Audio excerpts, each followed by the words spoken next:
All right, I gotta be honest, I'm not proud of myself about the video that I have coming to you today, but you gotta get that content, baby, content, you know? Um, anyways, my name, oh, anyways, hello everyone. My name is Nada and welcome back to my channel. Today for you, I have a book haul.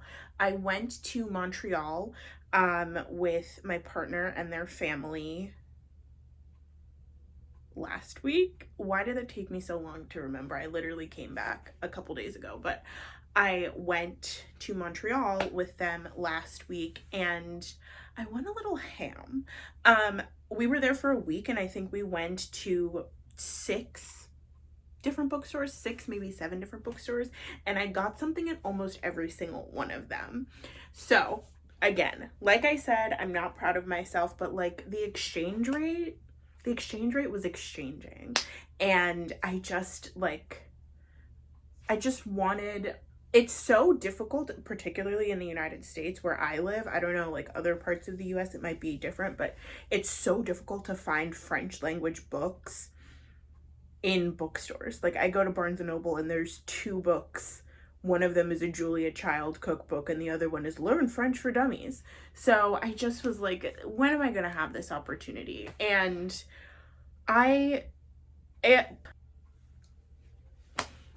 no, not the way that I would have liked to be able to. So I bought a bunch of books in French to practice, a couple that I've already read, some that are new to me, some that were recommended to me in terms of like what would be easy to read as like a French language learner or someone who wants to practice French. And I got a couple of other books that I just wanted to have. I have a video that should be coming out very, very soon if I can get myself together and edit it, about me organizing this closet. So I have a lot more book storage in my room. That's not to say that I'm going to fill all of it up with books, but it is to say that I have more space to put books than I previously did. I bought some books and I'm going to show them to you and tell you why I bought them. If you like watching book content, if you're interested in hearing me talk about literally whatever I want, whenever I feel like posting it, feel free to subscribe to this channel. But when I do post, I put my whole into these videos just for you. Let's get into the books. I can find the names of the bookstores. I will put them over here just so that you know what they're called.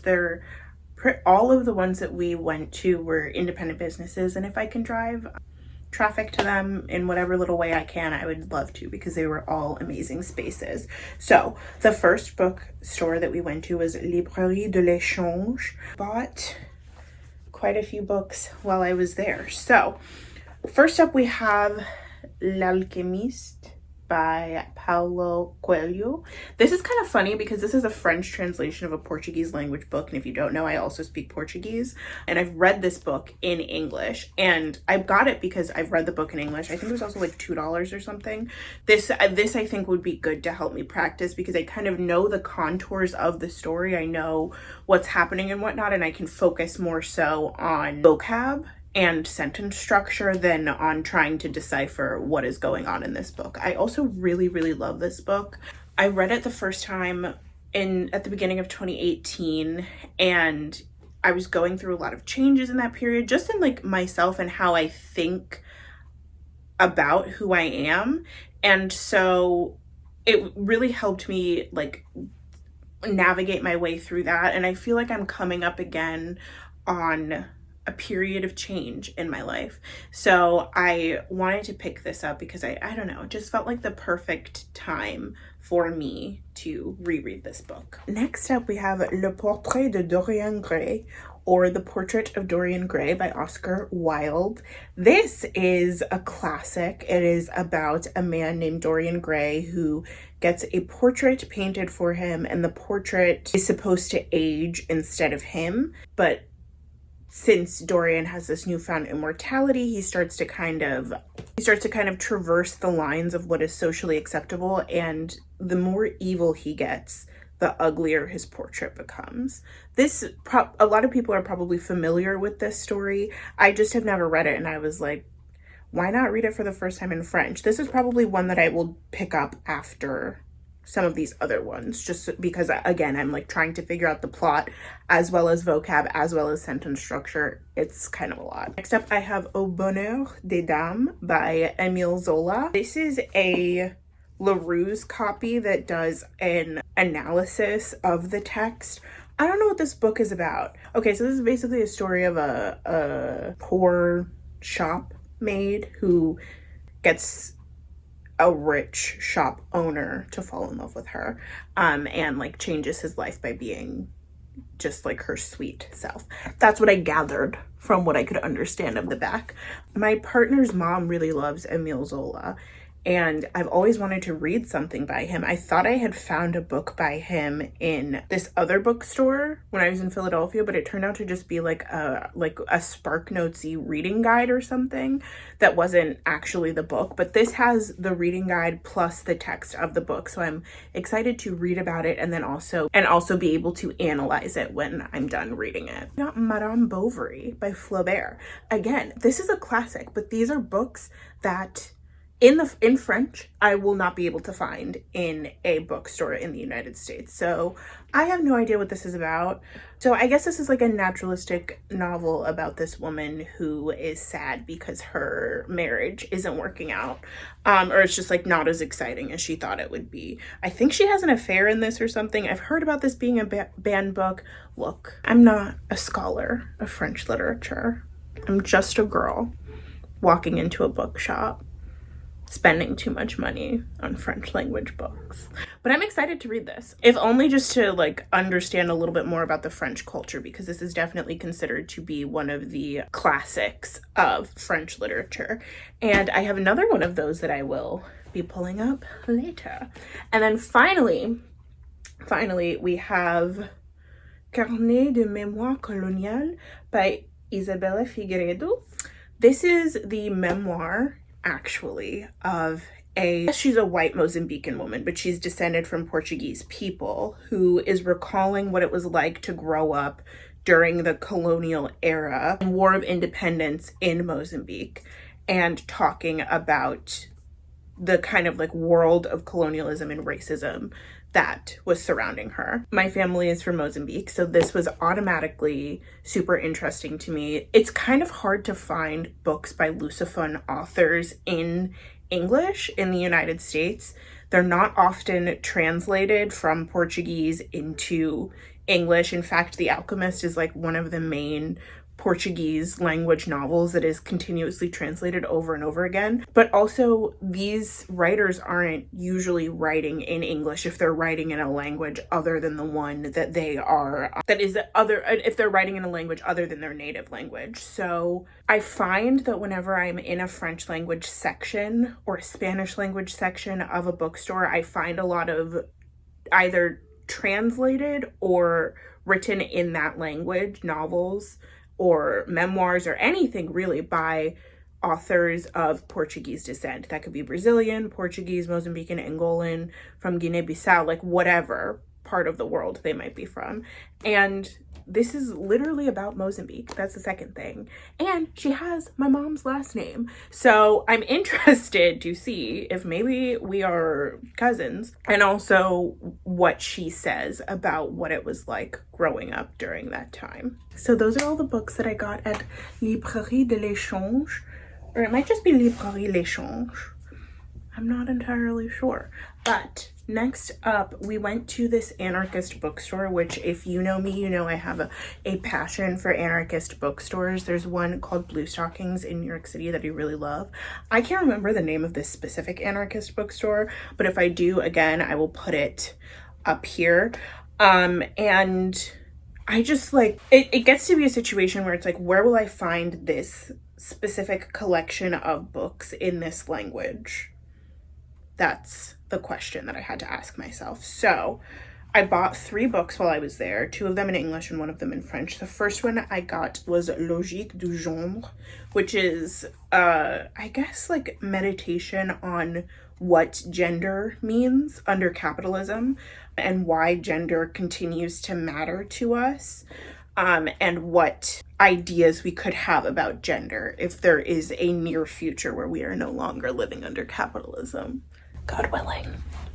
God willing. Anyway, so this is very esoteric and like super complicated, but I'm excited to read it and see what I understand versus what I don't understand. And I have friends who are much more advanced in French than me, so I can ask them questions, but also just like think about what gender means to me, not just as a woman, but as a Black woman living in America, you know, all of those things. And then I got How We Get Free by Keeanga-Yamahtta Taylor. This was inspired by so 2 classes that I took in college, actually. I took Black women's history in the United States and also the history of transnational Blackness in the Americas. The latter class introduced me to a lot of really fascinating thinkers. One of them is going to come up later, but one of them was Keeanga-Yamahtta Taylor. So this book is about the Combahee River Collective. I'm pretty sure I read the introduction to this in my Black women's history class, and also Barbara Ransby came to speak at my university, and me and a few other girls from the class got to introduce her. So that was really exciting for me. So this is one of those books that's like, I could probably buy this online somewhere or at another store, but I wanted to give the money to the anarchist bookstore that was selling it. So I'm excited to read more of this. And then the last book that I got at that bookstore was Modern Politics by C.L.R. James. C.L.R. James is another thinker who was introduced to me in my History of Transnational Blackness in the Americas class. And I'll just read the back for you. What does it say? It's called Modern Politics. Okay. This volume provides a brilliant and accessible summation of the ideas of leftist giant C.L.R. James. Originally delivered in 1960 as a series of lectures in his native Trinidad, these writings powerfully display his wide-ranging erudition and enduring relevance. From his analysis of revolutionary history, from the Athenian city-states through the English Revolution, Russian Revolution, and the Hungarian Revolution of 1956, to the role of culture in society, from Chaplin to Picasso, via Camus and Eisenstein, to an interrogation of the ideas and philosophy of such thinkers as Rousseau, Lenin, and Trotsky. I don't remember what other book he wrote, but we read part of it in that class, and I was like, why hasn't anyone told me about this guy? Why is this my first time hearing about him? Like, I've never read something so well explained, well researched, and well written. So I'm excited to own a book by him, and I'm excited to read this. If you know me, if you know anything about my politics and about how I view the world, I'm getting into more books, websites, readings, anything like this that can help me conceptualize how we can live in a better world than the one that we're already in. Nobody's gonna make it for us. We have to do the research, do the learning, do the community organizing and building ourselves. We have to put our necks out on the line in order to have a better world than the one that we're currently living in. On that note, the other bookstore that we went to, it was Librairie Drawn and Quarterly, which is a bookstore run by the graphic novel imprint Drawn and Quarterly. Did I get a graphic novel? No, but my partner got a bunch. But I got a couple of books while I was there. The first one being Walter Rodney's Decolonial Marxism, Essays from the Pan-African Revolution, with an intro by Ngugi wa Thiong'o, who is another thinker who I learned about from my History of Transnational Blackness in the Americas class. So Walter Rodney was a Guyanese revolutionary in the mid-20th century who was assassinated. This is a collection of essays about revolution across Africa, something I'm interested in because my parents were alive during the revolution in Mozambique. My mom was 15 years old. I was just interested in the thinking by Ngugi wa Thiong'o and by Walter Rodney, the history of African revolution, which I think is something that is not prioritized enough in our stories of revolution. Particularly in the United States, we focus so much on the Revolutionary War, the war to shake off the yoke of slavery of the British monarchy, while there were actual slaves being tortured in plantations by the very same men who mounted that war. I'm just interested in educating myself more about my own history, and also, you know, I have my parents and my parents' friends and their experiences, but I'm interested in it from like a aerial point of view, as well as that more personal on the ground point of view. And the last book that I got from there was All About Love by Bell Hooks. Look, I told you I'm going through some changes. This was published in 2000. It's gone kind of viral on TikTok, which I honestly think is sad, and I could go on a whole rant about like Black women authors only being recognized and cherished after their passing, because Bell Hooks sadly passed last year in 2021. But already, like, I'm on page 43 already. My ideas about love and what love can be are completely shifted. I'm interested in why this is so popular on TikTok right now, and I'm always fascinated when Black women writers in particular go viral or end up on the bestseller lists. I always want to know, are the people who are reading this is like, rest in peace Dave Chappelle, you know, he's not dead, he's just terrible now, but like, this is like that Dave Chappelle thing where he was talking about how he ended his show because he would see white people laughing in the audience, but he couldn't figure out if they were laughing with him or laughing at him.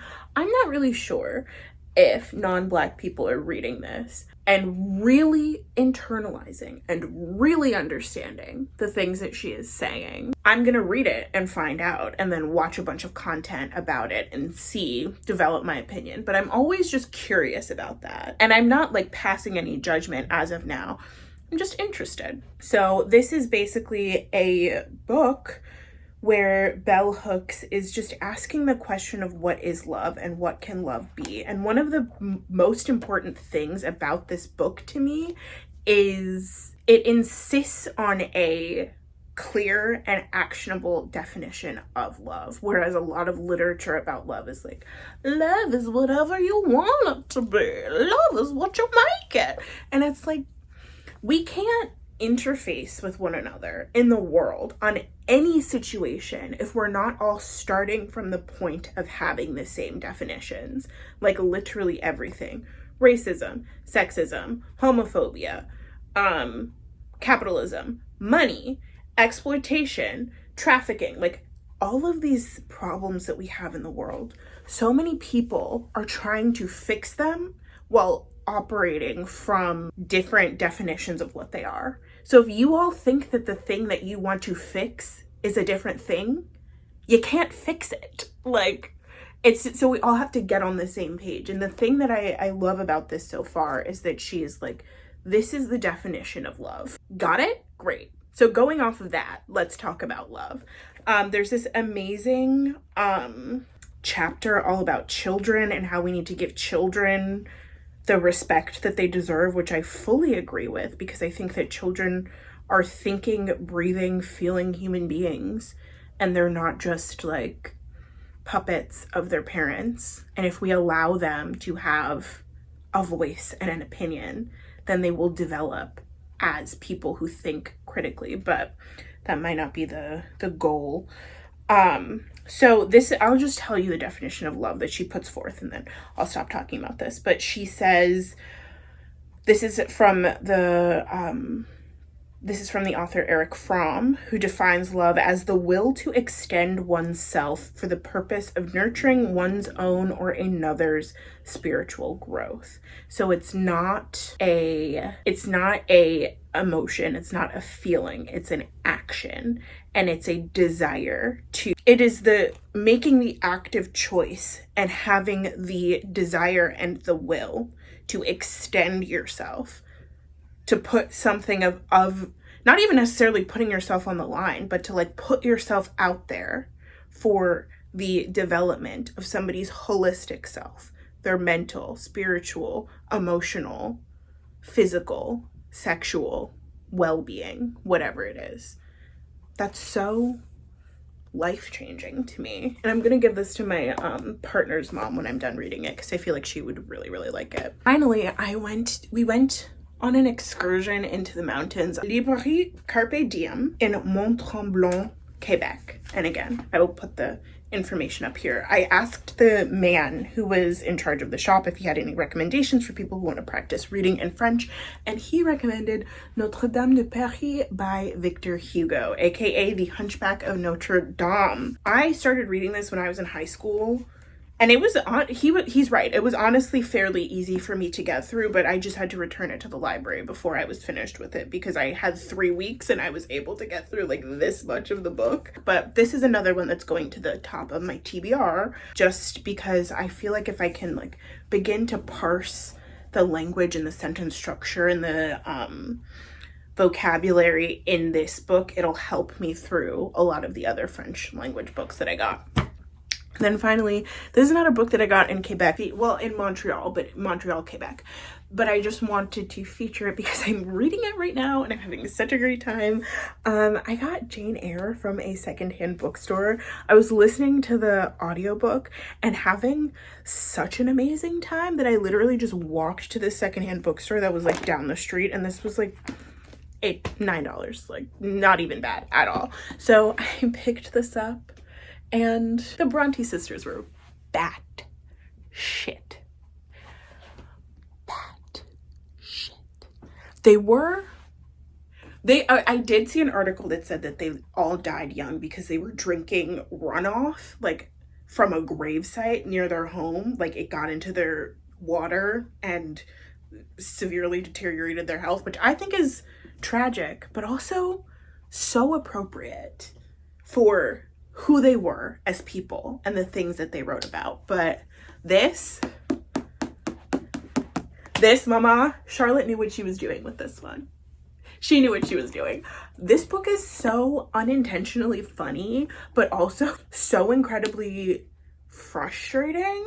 I have nothing else to say. I'm gonna make a whole video about my like journey with classics. The only reason I've never read this before is because I always told myself that I hate classics, but then I started listening to them on audiobooks, and oh boy, is it much easier to get through when you just have an audiobook. You just pick it up, press play, keep going. So also I did take some time to like read the actual text of this, and it's not boring. Like, I'm not bored, mostly because this is a ridiculous story about a young woman who definitely sees ghosts in the old house that she's working in and is like horribly abused as a child, but also talks so much shit to her abusers, and it's like, you go, Jane. You go. You're gonna get everything you need at the end of this, I know. Other thing is, like, my favorite movie, one of my favorite movies when I was in high school was the like 2013 adaptation of Jane Eyre with Michael Fassbender and Mia Wasikowska. So good. I love it so much. I think I've seen it like 9 times at this point. But yeah, I'm really, really, really excited to finish this. And I do actually, beyond it being low-key funny to me, I do actually really like the like meditations on particularly Western Christianity, and how so much of it is about like rich people who have this idea that they are well off because God wants them to be, lording that over the poor masses and basically saying like, we're here because God put us here and we're allowed to determine the quality of your life because of that. Particularly in England, like the class structure is so ingrained there, and the way that they transpose that class structure also onto like race. Again, we're gonna make a whole video about it, talking about the Brontes, talking about Jane Austen, talking about every classic that I've been reading. This is the end of my video. Thank you so much for watching. If you have gotten to this point, again, please remember to give this video a thumbs up. That really helps me out. It helps me to reach other people and bring them into the fold of this teeny tiny little corner of the internet. That's all I have to say. Again, thank you so much for watching, and I will see you again soon with another video. Bye bye.